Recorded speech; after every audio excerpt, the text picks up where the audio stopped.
presented by Akash Music Films.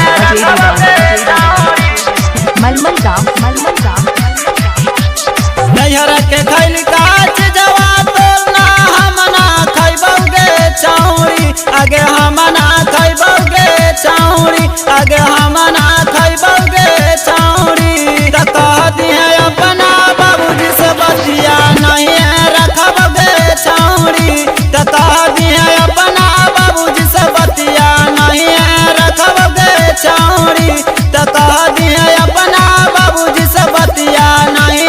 रखबगे चौड़ी। अजय दीवाना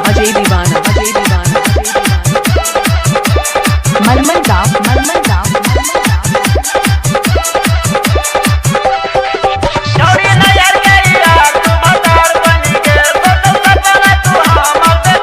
पता चलल हौ नैहर के भतरा अहिरा लौगे चौड़ी आगे अहिरा लौगे चौड़ी आगे अहिरा लौगे चौड़ी आ देहिया ओकर सरफ तोरा अहिरा मरिए जैतौगे चौड़ी आ देहिया ओकर सरफ तोरा अहिरा मरिए जैतौगे चौड़ी देहिया ओकर सरफ तोरा अहिरा मरिए जैतौगे चौड़ी। अजय दीवाना मलमल गाँव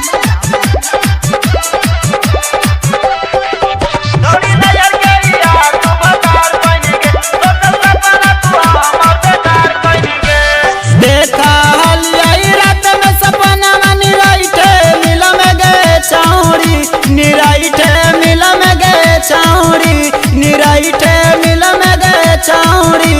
पंकज परदेसी के सोचल सपनवा जार देनी गए चौड़ी पंकज परदेसी के सोचल सपनवा